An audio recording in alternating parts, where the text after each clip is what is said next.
Hola, bienvenidos a EBAU Project y a nuestro último día de maratón. Han sido unas jornadas muy intensas, llenas de datos, preguntas, consejos, lo sabemos, pero no os preocupéis, lo tenéis todo en la plataforma. Podéis acceder de nuevo a ello para verlo cuando queráis, EBAUers. Porque aquí, en The EBAU Project, lo único que queremos es que lo tengáis todo y que no te pierdas nada.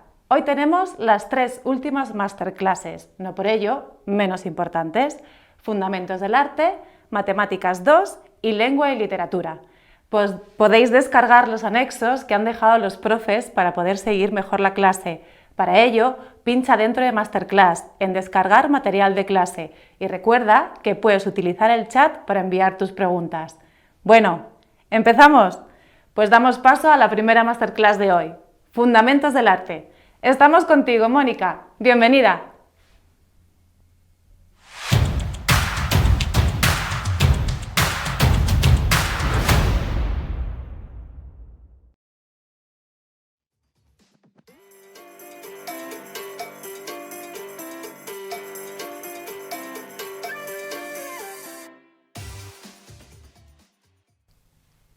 Hola Bowers, ¿qué tal? Bienvenidos a todos. Soy Mónica y para los que aún no me conocéis, soy la profe de Fundamentos del Arte, aquí en el Instituto Digital de EBAU Project.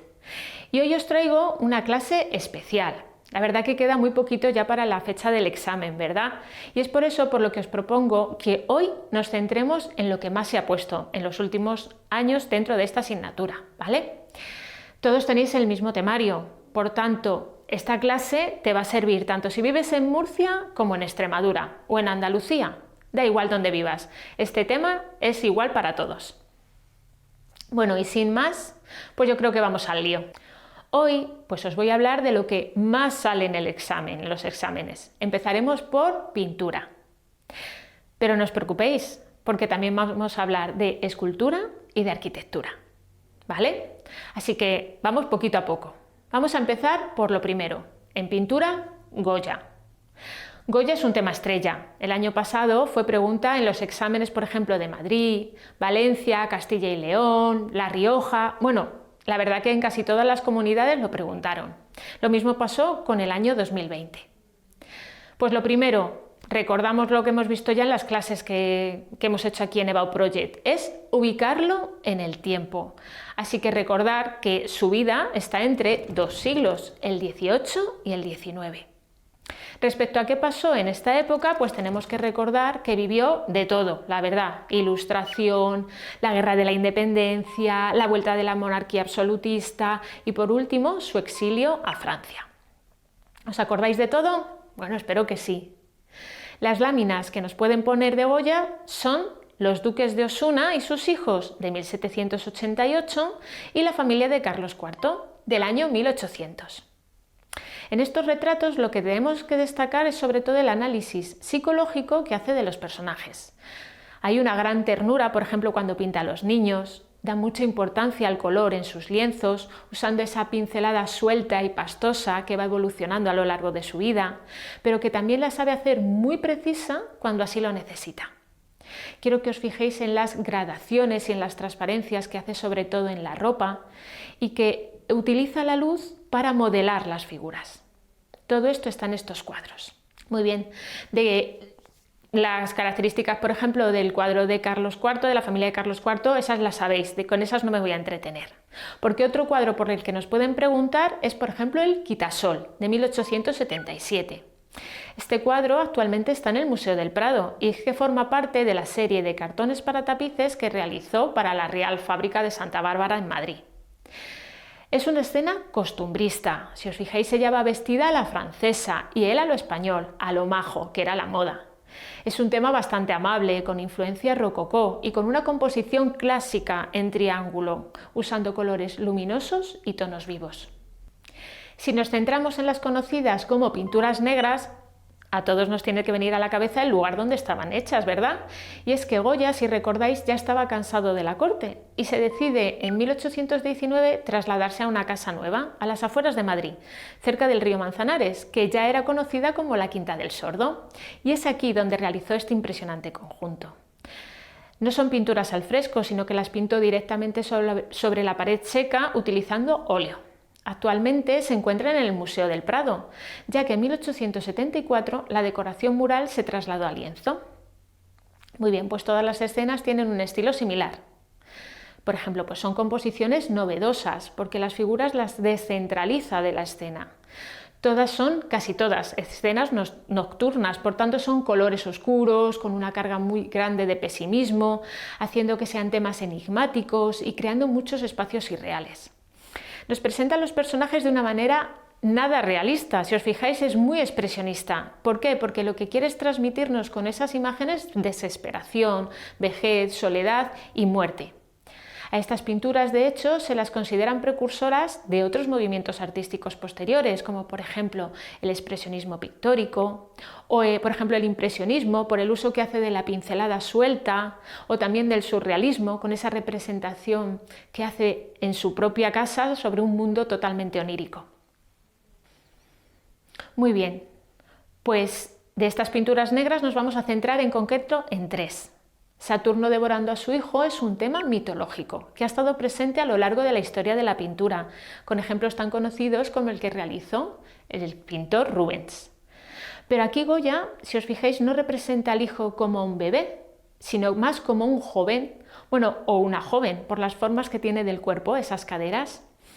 Hay una gran carga de locura en esa mirada que destaca enormemente con esos puntos blancos en el centro del cuadro.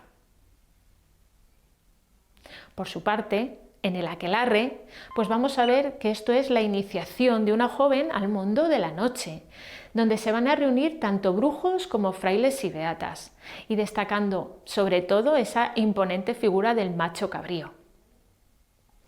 En Dos viejos comiendo sopa, donde tenemos que destacar es esas figuras que ocupan casi todo el espacio del lienzo, usando esa pincelada suelta característica, esos tonos ocres y ese acabado desdibujado, que habla de la gran miseria en sus rostros. De hecho, el que mira la comida, más que una persona, parece un cadáver, ¿verdad? Muy bien, pues vamos a dejar a nuestro señor Francisco de Goya para ir con otro tema estrella dentro de los exámenes de la BAU. Es el cubismo. Lo han puesto en casi todos los exámenes de los últimos años y en casi todas las comunidades autónomas, pues desde La Rioja, Extremadura, Cantabria, Madrid, Andalucía. Sobre todo, lo que nos pedían es definirlo como movimiento artístico y analizar también sus características. Así que los vamos a recordar ahora en un momentito. El cubismo fue el primer movimiento artístico de vanguardia del siglo XX, muy importante, y con él se va a producir la ruptura definitiva con el arte tradicional. El cubismo se desarrolló en Francia entre 1907 y 1914 y sus exponentes más destacados son Pablo Picasso, Georges Braque y Juan Gris. En sus inicios pues absorbió influencias como por ejemplo la simplificación de las formas que estaban ya presentes en el arte africano que pudieron ver en esa época en los museos, así también como la reducción formal de los objetos que practicaba en sus cuadros Cézanne. Y es que la verdad, para el cubismo, lo esencial, lo que va a ser es el estudio de la forma, no del color. Por tanto, van a reducir los objetos a sus formas geométricas esenciales, haciendo así una pintura bastante monocromática. También buscaban representar una visión global de las cosas y para poder hacerlo lo que hacen es fragmentar los objetos, buscan multiplicidad de puntos de vista y van a acabar, por tanto, con la perspectiva tradicional en la pintura. Todo esto hace del cubismo un arte muy conceptual, es decir, necesita que el espectador haga un esfuerzo mental para analizar la imagen. La tiene que estudiar para poder entenderla, no nos lo hace fácil. El cubismo tuvo varias etapas. Empezamos con la etapa preanalítica, de 1907 a 1909 aproximadamente. Aquí se ve muy claramente la influencia de Cézanne y esa simplificación de las formas, con la ausencia de perspectiva tradicional y la austeridad del color en los lienzos. La segunda es la etapa analítica o hermética, de 1910 al 12, también aproximadamente, donde se van a centrar más en la descomposición total de la figura. ¿Cómo? Pues haciendo formas muy angulosas y realizando cuadros muy monocromáticos. ¿Qué es? Pues lo que no van a buscar es la fidelidad visual, sino la fidelidad interna de un objeto. ¿Cómo lo representan para que lo podamos ver desde todos esos puntos de vista? La tercera etapa es el cubismo sintético, que va del 1913 al 14.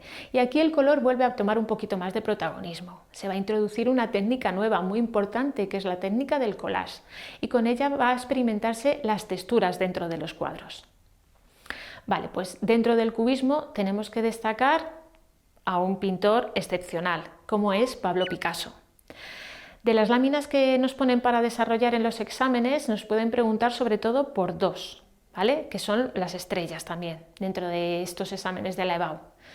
¿Cuáles son? Pues, por un lado, tenemos a las señoritas de Aviñón, que es de 1907, y por otro el Guernica, de 1937. Muy bien, pues vamos a hablar un poquito sobre estas dos pinturas, sobre todo por qué son tan importantes.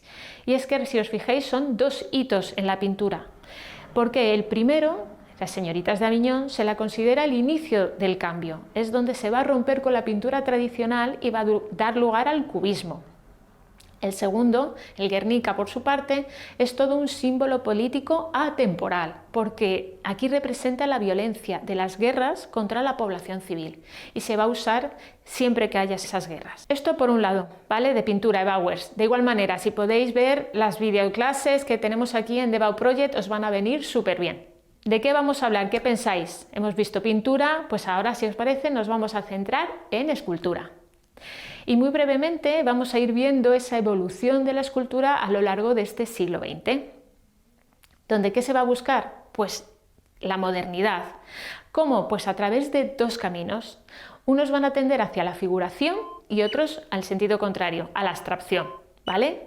Así que vamos a ir viendo brevemente cómo este inicio del siglo XX le tenemos a nuestro escultor Rodin, donde se va a buscar, él busca alejarse del academicismo. Es decir, quiere buscar en sus figuras que muestren sentimientos, tensión, pasión. Todo esto lo hace a través del modelado que hace del cuerpo. ¿Vale? En los años 20 tenemos que ver pues, que destaca sobre todo dos escultores. Constantin Brancusi, por un lado, que va a ser el precursor de esa estilización, de la idealización de las formas, hasta hacerlas simples, puras y sobre todo bellísimas, ¿verdad? Llegando a omitir tantos detalles para él innecesarios en sus obras que casi llega hasta incluso la abstracción. De estos años 20 también, pues nos pueden preguntar de Brancusi obras importantes que hay que tener en cuenta. Son El beso, por ejemplo, de 1907 y El pájaro en el espacio, de 1900.